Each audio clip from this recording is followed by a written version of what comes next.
भगवान हो या ना हो इससे मुझे कोई फर्क नहीं पड़ता।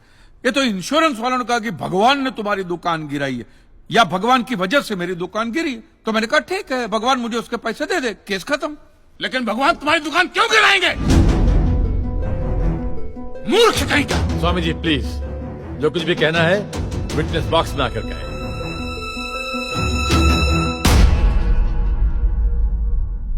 एतस्य पातिकीं क्षम्यताम्, एतस्य पातिकीं क्षम्यताम्। ईश्वर इसके पापों को क्षमा करे। भगवान तुम्हारी दुकान क्यों गिराएंगे? मैं भी तो वही कह रहा हूं, भगवान मेरी दुकान क्यों गिराएंगे? उनको तो बहुत और भी इंपॉर्टेंट काम होते होंगे। तो आप ये इंश्योरेंस वालों से कह के मेरे पैसे दिला दीजिए, बात खत्म हो जाती है। इंश्योरेंस कंपनी भी आपके पैसे क्यों दे? इंश्योरेंस के टर्म्स एंड कंडीशंस पर आपकी साइन है। Exhibit number 1 sir. बस तो मिलोट फिर मुझे भगवान को ही पकड़ना पड़ेगा। तो फिर बुलाइए वो राम जी, शिव जी, गणपति, जिससे भी आपकी पट्टी किटिया पड़गुम्बा तांडव बिंडो करके उधर। मूर्ख! मोक्ष की प्राप्ति होती है तभी भगवान मिलते हैं। तेरे जैसे तुच्छ मनुष्य के लिए भगवान धरती पर नहीं आएंगे। होंगे तो आएंगे ना महाराज। अरे क्या इतना लाखों का टर्नओवर है आपका और थोड़ा ही सेटलमेंट करना, कर दीजिए, मैं तो कैश डिस्काउंट भी दूंगा। सच। I object my lord. भगवान की सेवा कार्य को धंधा कह रहे मिस्टर कांजी, बिजनेस? हाँ, ये बिजनेस ही है मिलोड, बिल्कुल बिजनेस है ये। किसी भी धर्म स्थल पे जाइए तो सबसे पहले पार्किंग का पैसा दो, फिर वो छोटी लाइन, स्पेशल लाइन में खड़े रहने का पैसा, फिर फूल, चद्दर, कैंडल खरीदने का पैसा, और दान पेटी बिल्कुल मूर्ति के सामने ही रखते, जैसे सर झुका पैसा डालना पड़ता है। और ये लोग तो भगवान के प्रसाद के लड्डू का भी पैसा लेते हैं मिलोड। जिस तरह म्यूजियम में मोम का पुतला दिखाकर पैसे लिए जाते, बस मंदिर में पत्थर का पुतला दिखाकर पैसे ले लेते। और पुजारियों की तो सैलरी भी होती है, इनकी छोटी है, उनकी बड़ी है। और आपको तो इनकम टैक्स में भी बेनिफिट है कि नहीं है? तो फिर इसमें सेवा कहां से है? और मिलोड ये तो ऐसा धंधा है जिसमें कभी भी रिसेशन नहीं आता। नहीं, उल्टा रिसेशन में तो इन लोगों का धंधा डबल हो जाता है। हे भगवान, भाई भगवान, हो भगवान। रिलैक्स। चलो मान लीजिए कि ये लोग धंधा करते हैं, फिर भी आपको पैसा क्यों दे? इंश्योरेंस में आप प्रीमियम भरते, इसलिए आप इंश्योरेंस से पैसे मांग सकते, लेकिन मंदिर वाले आपको पैसा क्यों दे? क्योंकि मैंने इनके मंदिरों में भी प्रीमियम भरे हैं महाशय। What nonsense? ये मुझे विश्वास था, आप मेरी बात का विश्वास नहीं करेंगे, इसलिए मिलोड में सारे प्रूफ साथ लेकर ही आया। ये सब रिसीट मिलोड उस प्रीमियम की है जो मैं पिछले 18 सालों से भरते आ रहा हूं, मेरी वाइफ के कहने की वजह से। ये देखिए, पहला प्रीमियम मैंने भरा था 15 से 1 रुपये का, साउथ में बहुत बड़ा मंदिर है, उसमें मैंने पैसे भरे थे। देखिए, फिर ये देखिए, हर साल 1000 रुपए भर रहा हूं आपके गणपति के स्टॉल में। देखिए, उसे स्टॉल नहीं मंडप कहते हैं। मिलोड वो मेरी सासू मां बीमार रहती थी, तो मंदिर वालों ने कहा कि 11,000 रुपया दो, पूजा कराओ, फिर देखो। तो पूजा कराई और सासू मां टपक गई। चलो वो तो अच्छा हो, लेकिन 11,000 भी गए, और 1 भी रुपया रिफंड का नहीं दिया उन्होंने मुझे। फिर ये देखिए, ये मस्जिद का चंदा, दरगाह की चद्दर, चर्च की कैंडल, फकीर की झोली, बाबा की अगरबत्ती, माँ की चुंदड़ी, टोटल में 10-10.5 लाख रुपया इन सारी दुकानों में भर चुका हूं। बस!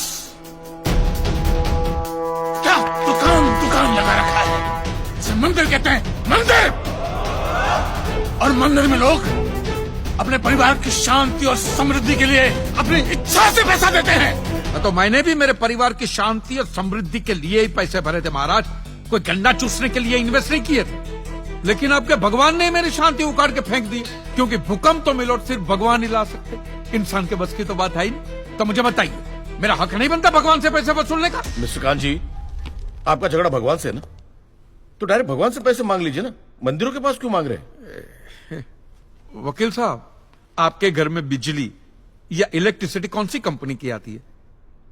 रिलायंस की ना। तो घर में जब कभी भी बिजली का प्रॉब्लम होता है तो आप रिलायंस की ऑफिस में ही फोन करेंगे ना, सीधे अनिल अंबानी को तो नहीं बुलाएंगे ना।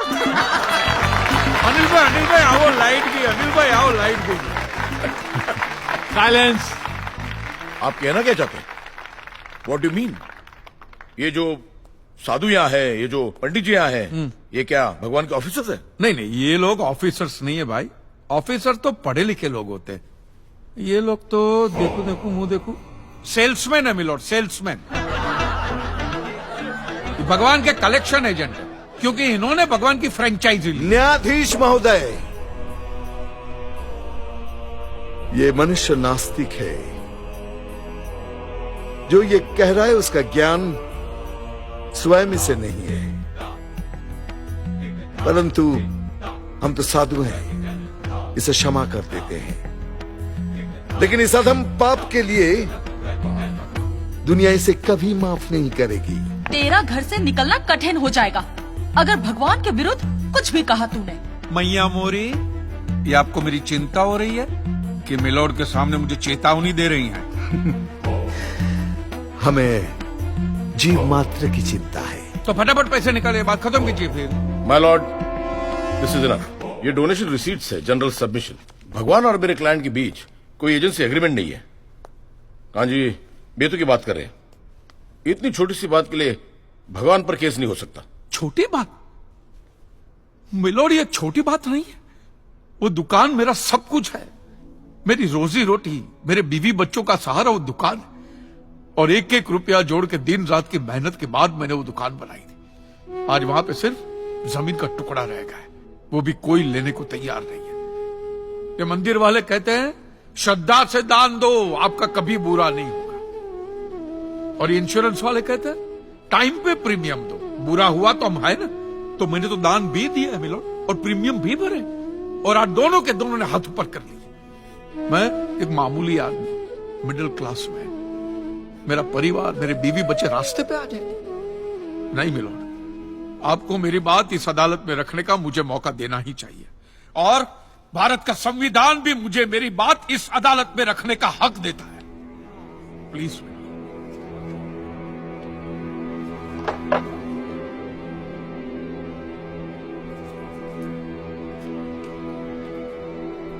एक मिडिल क्लास बिजनेसमैन के लिए 1 करोड़ रुपए बहुत बड़ी रकम होती है, और खास तौर से सवाल जब उसके सर्वाइवल का हो। इसलिए यह अदालत कांजीलाल जी के मुकदमे को एक्सेप्ट करती है।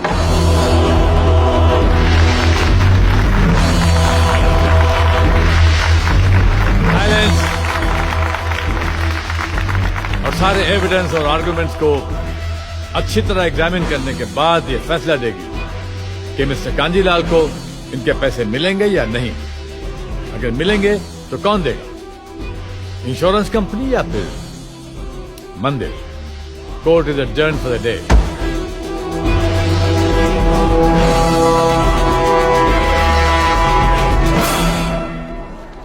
रुकिए रुकिए महाराज, अब आप लोगों को जितनी पूजा करनी हो, आरती करनी हो, जितना घंटा हिलाना हो, सब हिला लीजिए। आपके भगवान ने मेरे अकेले की दुकान गिराई है ना, तो अब मैंने अकेले ने उसकी सारी दुकानों